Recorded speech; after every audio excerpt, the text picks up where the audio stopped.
नैनीताल जिले का रामनगर वन और वन्य जीवों के लिए, इसके साथ ही पक्षियों की प्रजातियों के लिए भी देश विदेश में विख्यात है। यहाँ पर 600 प्रजाति के पक्षी भी पाए जाते हैं, जहाँ के जंगल वन्य जीवों के साथ ही कई दुर्लभ पक्षियों के लिए जाना जाता है।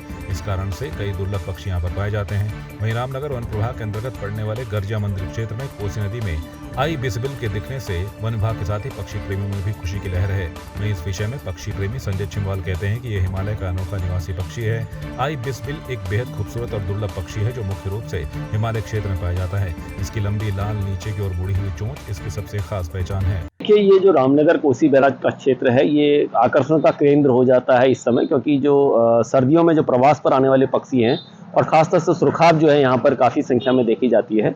हमारे चाहे स्थानीय शहरवासी हों, पक्षी प्रेमी हों या फिर दूर दराज से आने वाले पर्यटक जो हैं, वो इनको यहाँ पर देखते हैं और काफ़ी खुश होते हैं। और ये लगातार अभी, चूँकि इस वर्ष थोड़ा ठंड लेट आई है, अभी शुरुआत है इनकी, कुछ कम जोड़े दिखाई दे रहे हैं, लेकिन यहाँ पर 250-300 जोड़े लगभग देखे जाते हैं।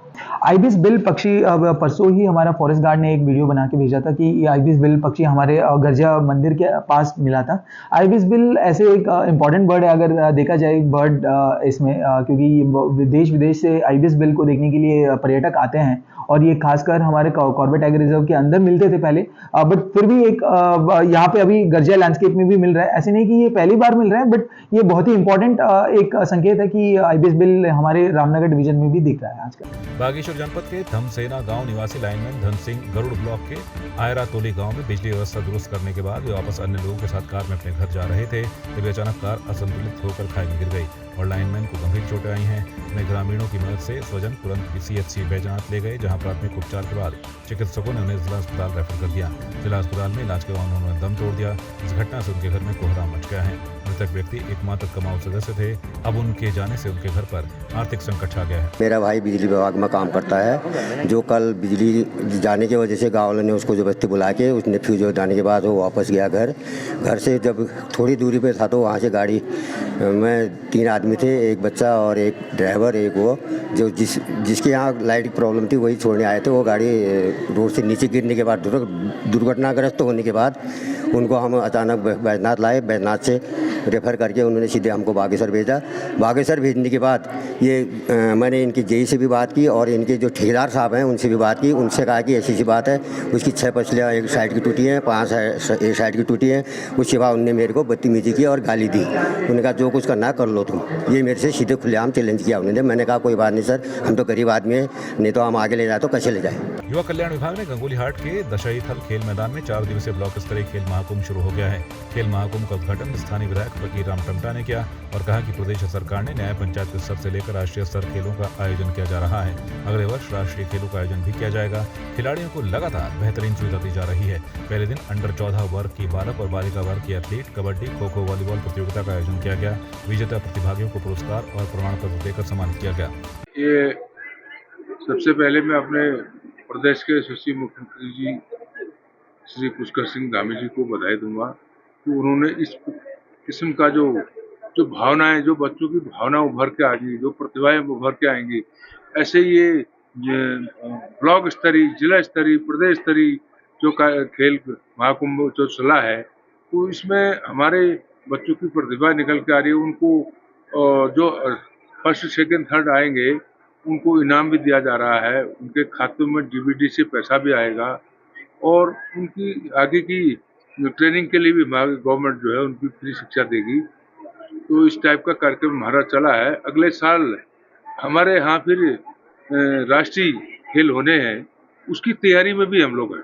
बागेश्वर जनपद के अंतर्गत कपकोट तहसील के सभागार में ब्लॉक के विकास कार्यों की समीक्षा बैठक आयोजित की गई।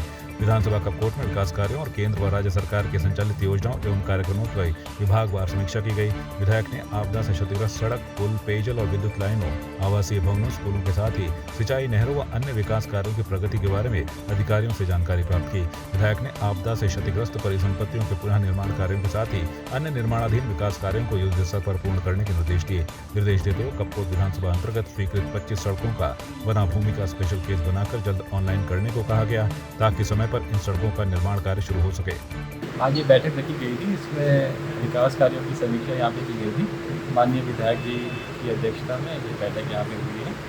माननीय जिला पंचायत अध्यक्ष जी और माननीय प्रमुख जी ने भी प्रतिभाग किया गया, मेरे द्वारा भी प्रतिभाग किया गया और सभी विभागों को इसमें निर्देशित किया गया है कि अपनी परफॉर्मेंस विभाग के द्वारा भी बताई गई है। विभागों को निर्देशित किया गया है कि उसमें जो अभी सुधार करने की अपेक्षा है विभागों से, तो वो उसमें सुधार करें और सारे जितने भी पैरामीटर्स हैं उनको इम्प्रूव करें और काफ़ी डिटेल डिस्कशन किया गया है और टीम भावना के साथ सभी विभाग कार्य करेंगे, ये सब निर्देश दिया गया है।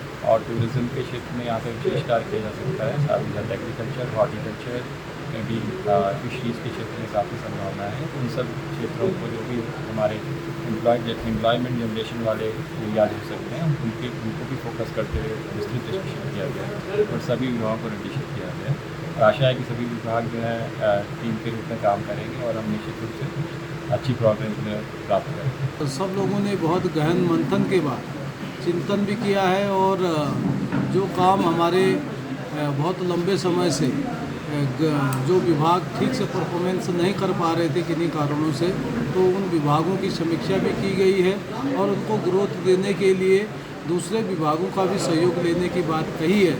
और आगे के दिनों में हम चाहेंगे कि पिंडारी का जो ट्रैक रूट है वो भी सुंदर हो, क्योंकि जो हमारा ट्रैक ऑफ ईयर पिछले लास्ट टाइम हुआ था तो उसके तहत हमारे इस इलाके में हमारा विश्व प्रसिद्ध ट्रैक पिंडारी ग्लेशियर का जो ट्रैक है उसके लिए माननीय मुख्यमंत्री पुष्कर सिंह धामी जी ने 2 करोड़ रुपये दिए हैं अलग अलग उसमें, तो सुंदर ढूंगा ग्लेशियर और पिंडारी ग्लेशियर के लिए। तो मैं उनका तहे दिल से आभार व्यक्त करना चाहूँगा, उनका धन्यवाद करना चाहूँगा। साथ में सतपाल महाराज जी का भी धन्यवाद करना चाहूँगा। और जिस तरीके से हम चाहते हैं कि अपने इस क्षेत्र के अंदर हमारे जो नौजवान साथी हैं वो ट्रैकिंग के साथ साथ यहाँ स्वरोजगार के रूप में आगे कामों को आगे बढ़ा सके, उसके लिए भी बहुत गहन चिंतन किया गया है। आपकी इस पर क्या राय है, हमें कमेंट कर जरूर बताएं। इसके साथ ही आप हमारे YouTube चैनल को सब्सक्राइब कीजिए। आप हमें Facebook, Instagram, Twitter पर फॉलो भी कर सकते हैं और संवाद 365 के साथ एक क्लिक में जुड़ने के लिए डाउनलोड कीजिए संवाद 365 ऐप।